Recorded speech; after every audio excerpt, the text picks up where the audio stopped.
sympathizers and the fighting forces of our movement, the ground forces, and all of our revolutionary power troopers. Permit me at this time to bring you warm, unabated, and fraternal greetings, revolutionary greetings from the National Executive Committee of our party, special homage to the political leader and all of our partisans, including the chairperson of our party and the youth chairperson of our party, the Youth League. At this time, I'd like to quickly introduce to you members of the press conference who are pretty seated. And on my far right, I have a cadre by excellence and a revolutionary by duty and by calling. He's been in the trenches of academia and somebody who have meaningfully contributed towards the politics of the country in a very intellectual and peaceful way. It's no other person else but Comrade Emmanuel Tikonti Swain. Comrade Chairperson, you have my homie. A red power salute to you. You are a power intellectual. No regret that history have you on our side and on the side of the people. Like in revolutionary science, it says that in times like this, we don't antagonize. We do not antagonize, but we organize.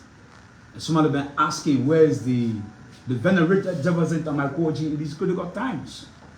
George Orwell will say that telling lies is the act of the reactionaries, but telling the truth is the act of the revolutionary. And so he's here with us now. Let's do a public uprising on the place, the popular demand. Or we don't speak when the masses are panicking. He doesn't speak when the masses are panicking. He speaks when the revolution is set and the stage is correct for his people to know where he stands in these critical times. Because there's one thing to govern, there's one thing to win. But governance is a whole big different thing. And so we are confronted with governance issues in the country. The Congress Secretary General, you have my revolutionary honor, Secretary General of our movement. You have this floor to speak to Liberians, the general populace in the nation, its people, the international partners, and all of our policies across the country and in Liberia on the training issues confronting the motherland. Where do we stand? You're invited to the Rusi. Thank you so kindly.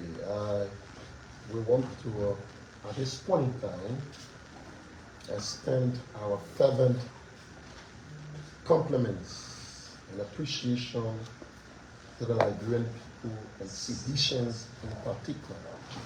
We also want to say thank you to members of the 4SK. I want to again with deep sense of compassion, with a blazing spirit of appreciation, recognize a political soulmate, a comrade in arms, Comrade T.P. Swan.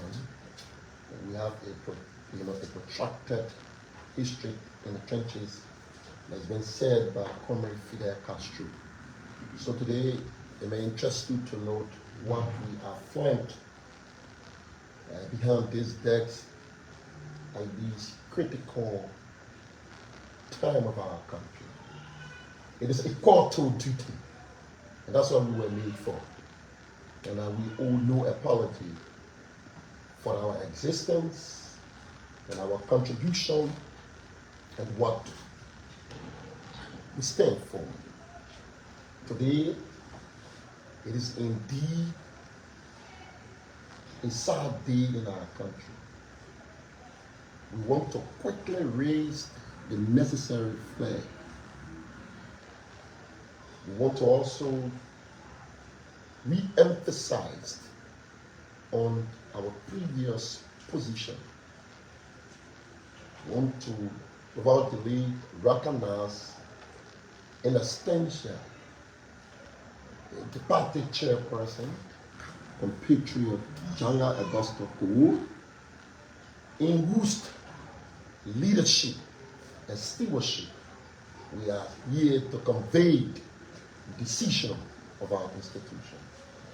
Notwithstanding, we also want to convey in a very conspicuous and meticulous form and manner His Excellency Dr. George Manuia, his greetings to his people, and to tell the Liberian people that he's very grateful to God for the unspecified grace and mercy on his life.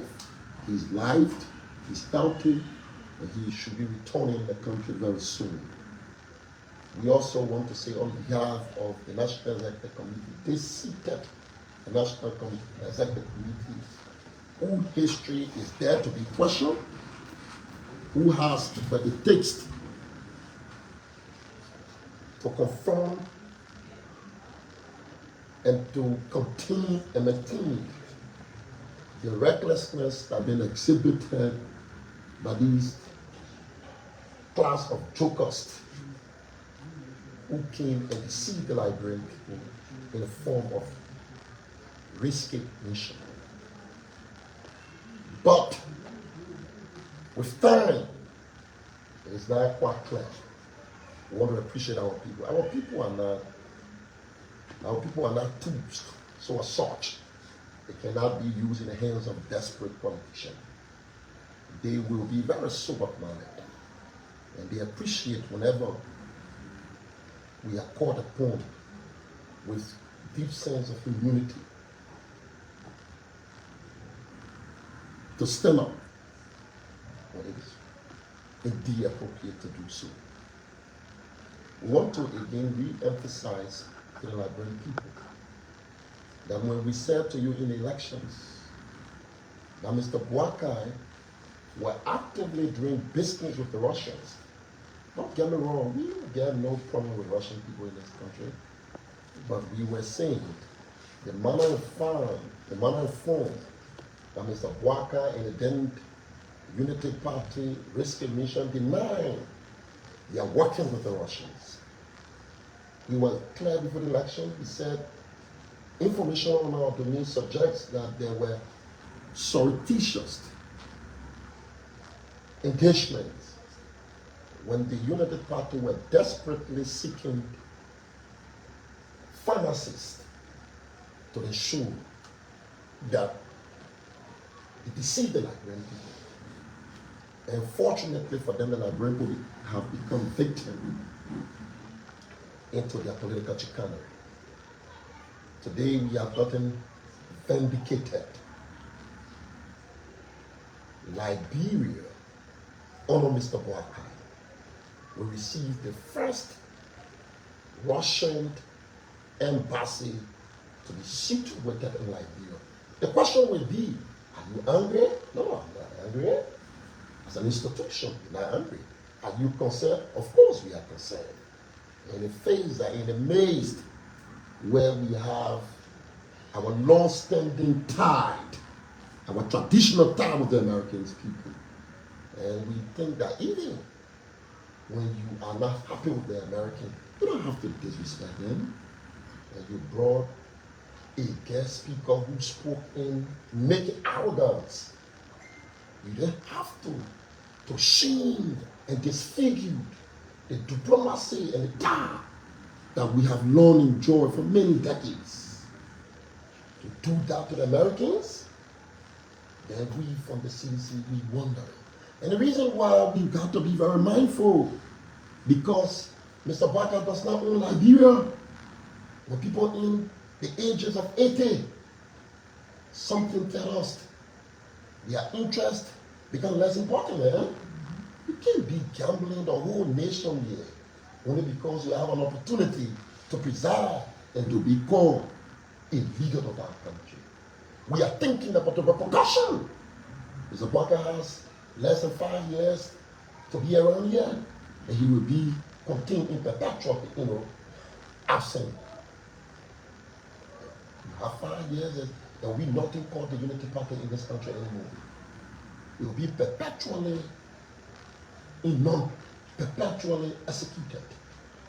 And even the children that are born will not remember what is called Unity Party because it will represent the evil of our history. And we will not like to be associated with that. Children will be taught not to remember that pitiful history of the country. Unity Party will represent that.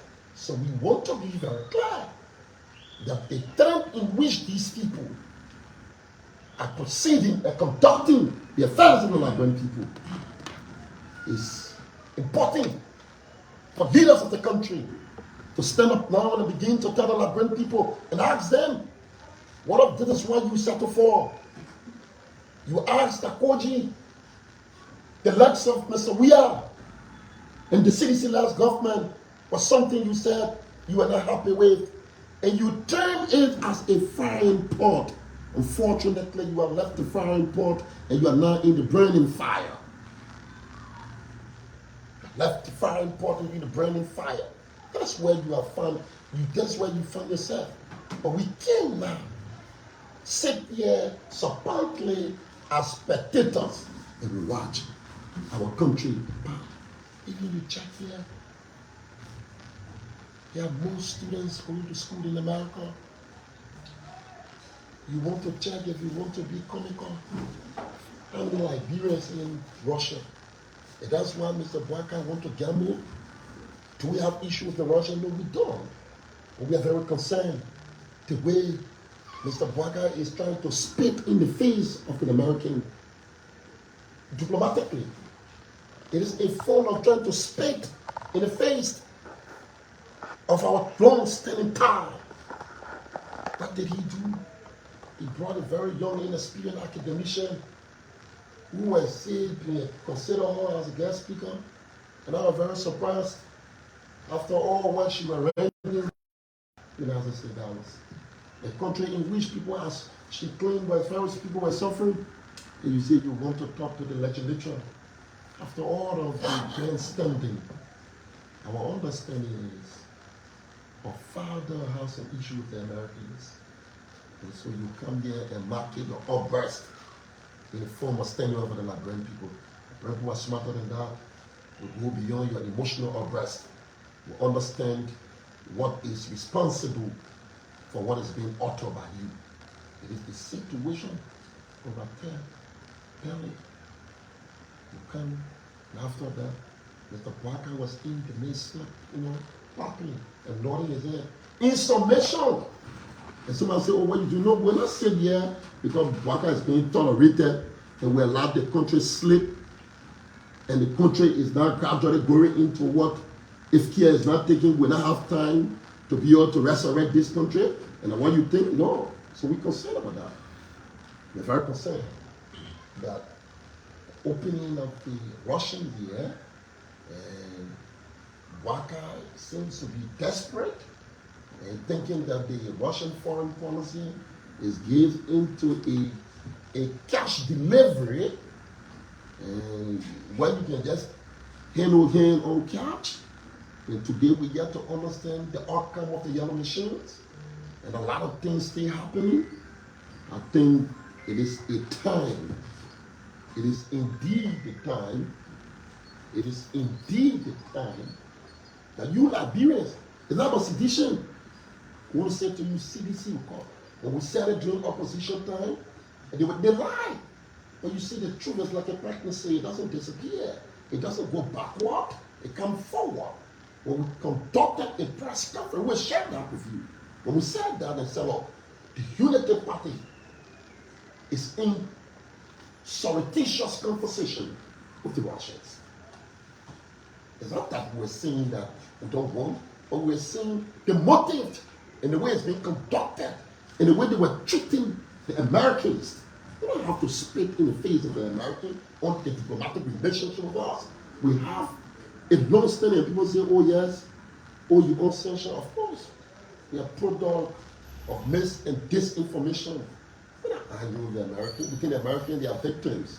But these same political people, these political stooges that are engaged in the political chicanery, And today they spill, and that's why when we come to the microphone, we have availed ourselves to them. There's a shame on them. Today, not a single case after you lie on us. Koji imported arm in this country. Koji was involved in murder. Koji was involved in criminality. Shamefully, you yet. Koji is here before the camera, craving and begging you. The Chalamusi case. Today have gone unheard. Where are the voices, where the moralists? Today, Mr. Bwaka is conspicuously silent. The innocent girls have been buried, and nobody cared what happened with the soul. And a child who left an untapped potential was being murdered. And today, people think it is a normal thing. You embarrass the country. You created unnecessary harm. It was about this country you crave for this country. Now you have this country. What are you doing? What is the solution you bring in? We're concerned about what's happening. On Bwaka, there is a situation that's happening. We want to say, categorically, the international community know there is an imminent, what Mr. Bwaka is doing. You have people getting missing in a court. You in custody. We are very concerned about Councillor Kabina Janet. We may not agree politically. We may not agree about that. But I want to say publicly, he's somebody who have earned our respect. We have never been political ally. Of course, we stand very firm with our ideology. But we want to say to you people that Kabina then, they were angry, They were extremely angry, and they didn't know. They brought for a package. The package have now they begin to experience the package. That package have turned into a nightmare. It is a nightmare. And I'm happy that people like Kabila then begin to realize that they were deceived. They become victims to their emotions. And today, after they talk, the victimizers now begin to victimize them. And today his client, he said, quoting Kabila, he said clearly that his client is perceived to be murdered. How can you be in police to the court and tell that the inspector general led people and releasing people under the cover of darkness? The country is not safe. Today it is Kabina Janet client. Who knows? There could be other people in this country where your wounds could be knocked out and you could be summarily executed. The way trends are occurring and proceeding, it gave us the reason to believe that we're not too far for these kind of occurrences happening. So we have come to learn about that on a Bwaka, Liberia. Mr. Bwaka, Liberia, where prisoners, inmates, are being considered overnight and taken to a new destination. It's dangerous in the country. Our people are suffering.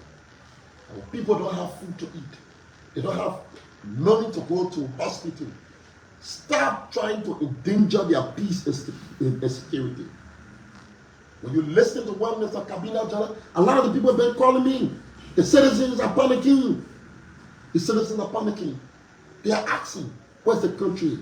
A few weeks ago, we told you that Mr. Bwaka was the mastermind in asking the speaker. And you journalists thought we were joking about that. We don't play politics, yeah? We are friend people. And we know that, thank God, that Mr. Bwaka is disrespecting ECOWAS. ECOWAS in this country, Mr. Bwaka disrespected ECOWAS. He refused to recognize it and sit with them. This ECOWAS second time, the CDC,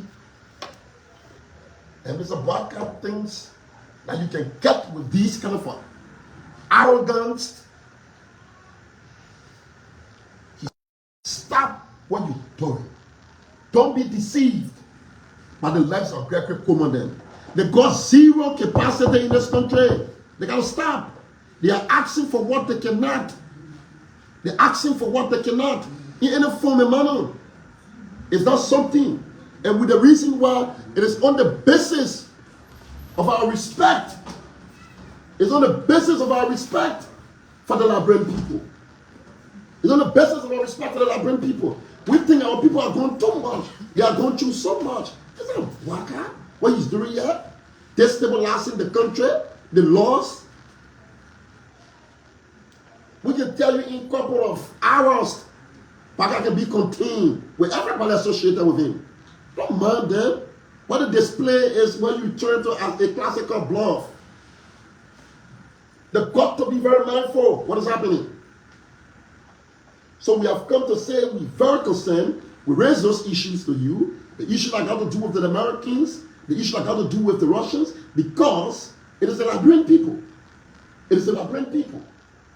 If you decide to delve into international foreign policy and those policies that have a low standing effect, we don't want to double delve into history. Did you know the history of October here? We know what's happened to October here. Some people are still trying to nurse their wounds. Liberia existed before Mr. Bwaka, and certainly it would exist after him. You don't have to endanger our people. And that's why we have come to make it clear that Mr. Bwaka's attitude, where people may seem from the court, the police, well, Kabila Jana did. We want to commend him for him to serve as lawyer for a CDC speaker. Mr. Kabila Jana, I do not know you personally. I know you from afar. I want to seize this time to extend my humble revolutionary salutation to you. It tells us that two things you have done, and we must appreciate you and we must recognize you. The fact that you supported Mr. Bwaka, reason best known to yourself, and we can conclude that you were deceived and you were victim of Mr. Bwaka political chicanery. And that's why you came thinking that Mr. Bwaka was a way to redeem this country. Sadly, you got to realize that even your plan, whereby it has to be established. Then the second thing you have done that the Liberian people are recognized, for you to decide to serve as a legal counselor to the CDC Speaker, J. Funatik Kufa, we want to say we appreciate you. I think you are exhibiting a classical example of a patriotic Liberian and a nationalistic Liberian. We want to say that firmly, and we want to commend you for that. And I think it is about time that, look, those of you who were deceived, and we call you victims of Mr. Bwaka's risky mission, it is about time we join ranks together and let us redeem this country. We do not want to sit and that we have no space to redeem the country. The country is bleeding. The country is at the verge of collapse. It's called for the sons and daughters of the land to rise up to the occasion. You must converge in the common interest of our people, and so we can save this country. You, as foreigners, will not do that for you. You Liberians, it is not just one person, each and every one of us. Every Liberians, those in the marketplaces, those on the street, the shoe shine bars, every one of you got a responsibility. It is a clarion call. We have come to give this to you and let the international community know, because we don't want, when things happen in this country and you begin to call us and we say we have no time, because at that time saving our people will be more of an interest to us and trying to listen to foreigners. We are getting to the point where saving our people, redeeming our people will be far more a priority than trying to listen and to convene a conference or a workshop, because the safety of our people matters more in this country. The safety of our people matters more. We thought it was prudent enough we thought it was prudent enough to have given Mr. Barker minimum. And people say, oh, the CDC, we gave him minimum a year. And up to that, I challenged them. These people told you, say they came to change. I challenge them. Let me show you one thing they have changed. One thing. Every other thing they preside on today is a continuation of what they met. If you want to say changes for the purpose of being very comical, what they have done, they have added injuries on our people. The laws, the Supreme Court have been flagrantly disrespected, abused. See what's happening. The likes of Patrick Honey. You went there with a Janjaweed mentality. Those things can be termed as the nature of Hezbollah. The Hezbollah is the place. And you get people like Patrick them. Don't be surprised whether they have association with Hezbollah, because the attitude were manifested over there. You went over the place and went over the place overnight in the midst against the Supreme Court ruling. And Mr. Barker, and that's why I learned that the former president said Mr. Barker is a presidential absent in the absence he is in. But barely in absence, you don't say it. And we see people say, Coach, you don't want to do politics. We want to make that very clear. And to people, Kabila, we are open. We even say the CDC and all partisans want to inform you. We took some decision, and the committee is. We want to seize this time, and no 1 year, no person can say to us, the CDC knows exactly who govern this country. We understand who are in opposition for 12 years. We are not going to be irresponsible and reckless than Mr. Barker. We will not do that. We will not do that. We have taken some action. We want to say to you that the young people of our party will be in Buchanan on the 14th of this month. And after the 14th, we shall return to Monrovia. If we return to Monrovia, we want to let Mr. Barker know there will not be room again for some of the errors he's making. He can go to bed on this. There will not be room again for those errors. We have given him an opportunity so that the Liberian people can understand. We know for a while, because we were lied upon here in this country. We was being demonized.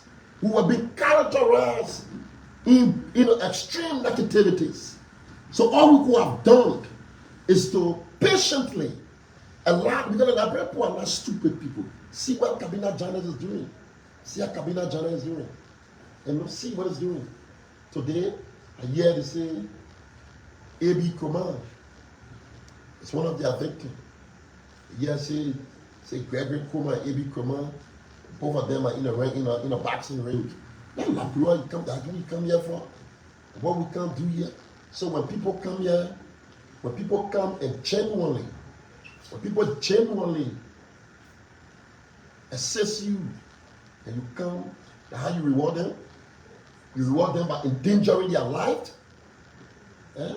What do you want to do to the Muslim people? I understand and say the man that Kabila Jana is talking, somebody from the Muslim community. You don't treat people like that. Is Barker angry with Muslim people? And that's how you behave to people? You go in and say, when the people come outside, you know what you're talking about here? And Barker has nothing to worry about. He has nothing to worry about. He has the food and he be eating and trying to be okay. There's ordinary people who will be embarrassed. You talking about, sir, you come here, you won't make our country into, you make it out of a foreign policy decision. You come here overnight and take people and people come and demand our country and smuggle them and send them out. And you think we think we said yeah, no, we are step out of this country. You can't come and endanger the country only because you've been tolerated. Mr. Barker, you are running out of time. You are running out of time. You have an opportunity to do what is just and best in the interest of the Liberian people. The CDC have come to remind you sharply. See what's happened to the capital. Reduce the place I told you into a tear gas theater.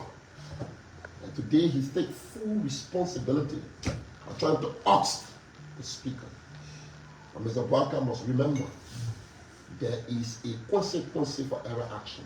You will not understand the CDC tactics this time around. And say, oh, what Jose no, you will not understand us. But we can assure you that there are sin of the sin that you're attempting to commit. It is unpardonable. You got no pardon for that sin. So commit the sin. We will not prevent you from committing that sin, because we are aware that that sin is unpardonable. It is a sin that will become a badge of disgrace. It is a sin that will become an albatross on your neck. It is a sin that you will own as a cross that you will not let go. And it will take you to where you have long desired to be. Thank you so kindly.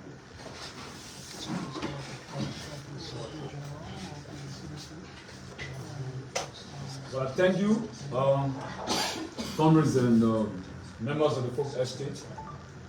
You have just listened to the voice of the erudite Secretary General of the Interminable Mighty Congress for Democratic Change, by extension the Coalition for Democratic Change, who spoke on major trending issues in the country that are confronting the peace and stability of the country and our nation. So the time is yours to ask questions. We ask you that you do in the confines and domain of everything that's been spoken about in the Secretary General's position. Yes, so we begin with please, at least because of time, like the Secretary General said, this is not one of the usual conferences that takes so many times. We want to be very much succinct and be very straight to the point. And each person will be allowed to ask the question in the confines of the press conference. Let's begin with you. Please call your name and the entity you represent. I'm Thomas Kojola. I work for Freedom FM. So we'll be asking 3 questions, please. I'm Thomas Kojola. I work for Freedom FM and Freedom TV. May I put you? Come on, I'm concerned.